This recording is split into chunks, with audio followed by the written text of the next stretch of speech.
Rabeel with خوابوں کی کتابوں کے معزز ناظرین کو رابیل کا سلام۔ شروع کرتے ہیں آج کی کہانی۔ کسی جگہ ایک آدمی رہتا تھا جو بہت غریب تھا اور مشکل ہی سے اس کی گزر بسر ہوتی تھی۔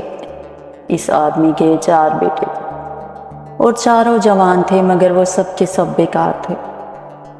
کوئی کام کاج کرنے کی بجائے صرف ہاتھ پر ہاتھ دھرے بیٹھے رہتے تھے۔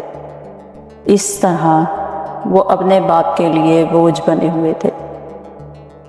جب ان کا باپ ان کی مسلسل بیکاری سے تنگ آ گیا تو ایک روز چاروں کو اپنے پاس بلا کر کہنے لگا، میرے بیٹوں، مجھ میں جب تک ہمت تھی محنت مزدوری کرتا رہا اور تمہارا پیٹ پالتا رہا، لیکن اب میں بوڑھا ہو چکا ہوں اور میری ہمت جواب دے چکی ہے۔ چاروں بیٹے خاموشی سے اپنے باپ کی بات سن رہے تھے اور بوڑھا کہہ رہا تھا، تمہیں دینے کے لیے میرے پاس کچھ بھی نہیں ہے۔ تمہارے لیے بہتر یہی ہے کہ خدا کی وسیع دنیا میں جاؤ اور اپنی قسمت آزمائی کرو۔ اتنا کہہ کر اس نے باری باری چاروں بیٹوں کی طرف دیکھا جو اس وقت سر جھکائے چپ چاپ بیٹھے تھے۔ اس نے انہیں نصیحت کے انداز میں کہا، میرا خیال ہے تم لوگوں کو کوئی ہنر سیکھنا چاہیے۔ چاروں جاؤ اور الگ الگ کوئی ایسا ہنر سیکھو جس سے تم دنیا میں ترقی کر سکو۔ جاؤ اور اب اپنی دنیا خود بناؤ۔ چاروں بیٹوں نے باپ کی بات سنی اور کچھ سوچ میں پڑ گئے۔ پھر وہ ایک ساتھ بولے، ابا جان، ہم آپ کی نصیحت پر عمل کریں گے۔ یہ کہہ کر چاروں بھائیوں نے اپنا اپنا مختصر سامان باندھا، پھر اپنی اپنی گٹھری کندھے پر رکھی اور چھڑی ہاتھ میں لے کر چلنے کے لیے تیار ہو گئے۔ خدا حافظ ابا جان، خدا حافظ۔ اس طرح چاروں بھائی گھر سے رخصت ہو کر اپنی اپنی قسمت آزمائی کرنے کے لیے چل نکلے اور چاروں ایک ساتھ سفر پر چلے جا رہے تھے۔ انہیں کچھ معلوم نہیں تھا کہ کہاں جانا ہے اور کدھر جانا چاہیے، لیکن وہ پھر بھی اپنا سفر رواں دواں رکھے ہوئے تھے، یہاں تک کہ ایک ایسی جگہ پہنچ گئے جہاں راستہ 4 مختلف راہوں میں بدل گیا تھا۔ یہ چاروں راہیں الگ الگ ملکوں کی سمت جاتی تھیں۔ وہاں پہنچ کر چاروں بھائی رک گئے اور ایک دوسرے سے کہنے لگے، 4 راستے ہیں اور ہم 4 بھائی ہیں، ہمیں ایک ایک راستے کا انتخاب کرنا چاہیے۔ تھوڑی دیر تک وہاں کھڑے سوچتے رہے، آخر بڑا بھائی بولا،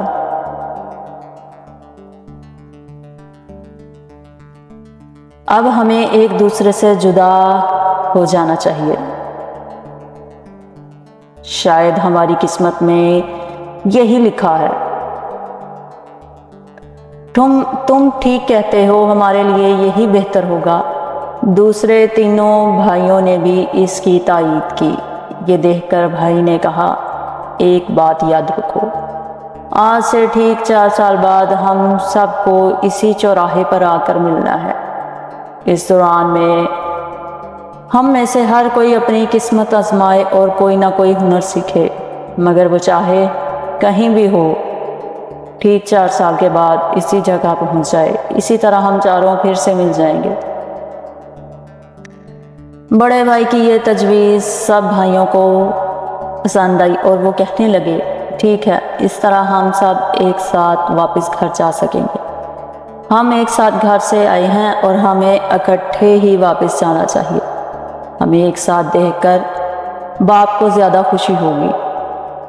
اس کے بعد چاروں بھائی آپس میں گلے ملے، ایک دوسرے کو خدا حافظ کہا اور پھر ان میں سے ہر ایک الگ راستے پر چل دیا۔ سب سے پہلے بڑے بھائی کی سنیے۔ وہ بڑی تیزی سے اپنے راستے پر جا رہا تھا کہ اسے ایک آدمی ملا جو اس سے پوچھنے لگا، تم کون ہو اور کہاں جا رہے ہو؟ اس قدر تیزی سے جانے کا کیا مقصد ہے؟ جواب میں نوجوان نے بتایا، میں دنیا میں اپنی قسمت آزمانے کے لیے جا رہا ہوں۔ اس سے تمہارا کیا مقصد ہے؟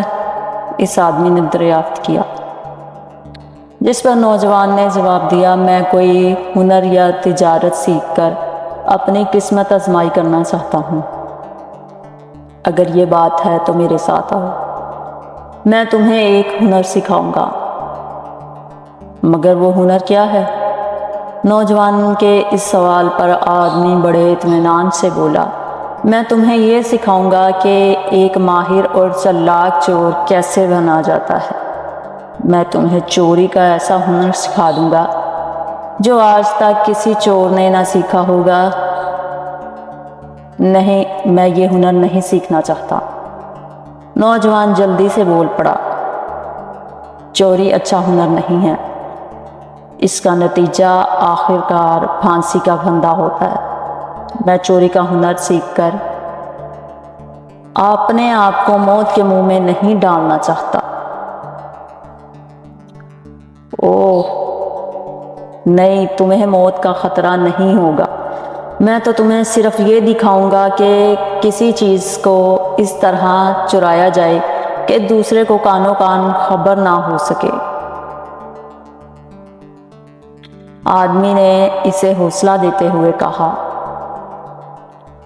میں تمہیں مجبور نہیں کرتا، لیکن یہ یقین دلاتا ہوں کہ میں تمہیں ایسا ماہر چور بناؤں گا جس کی مثال نہ ہوگی، نہ ماضی میں اتنا ماہر چور گزرا ہوگا اور نہ آئندہ کبھی ہوگا۔ تمہیں چوری کرتے ہوئے کبھی کوئی پکڑ نہ سکے گا۔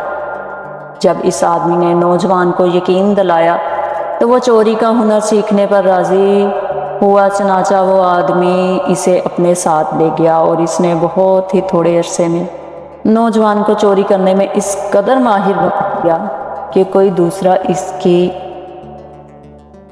گرد کو نہ پہنچ سکتا تھا۔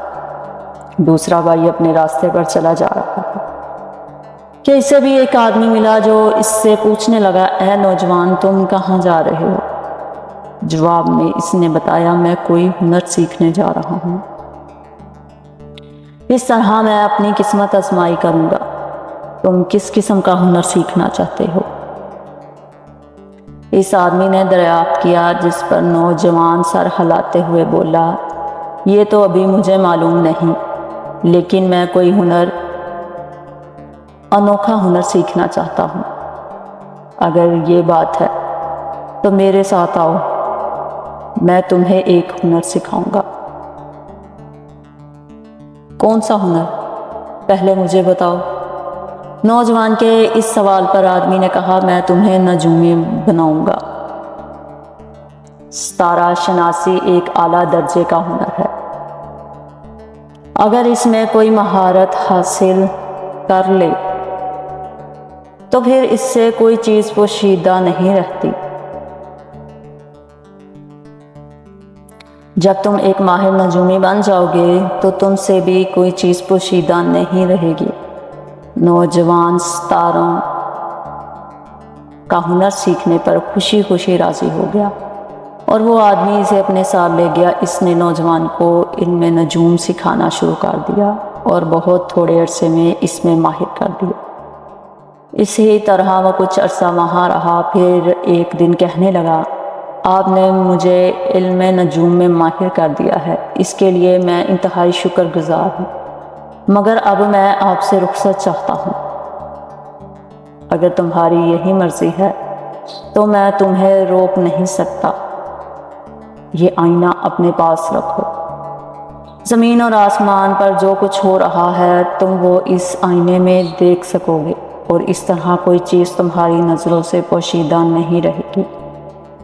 نوجوان نے شکریہ کے ساتھ وہ آئینہ لے لیا اور رخصت ہو کر چل دیا۔ اب تیسرے بھائی کا حال سنیے۔ وہ اپنے راستے پر سفر کرتا ہوا چلا جا رہا تھا کہ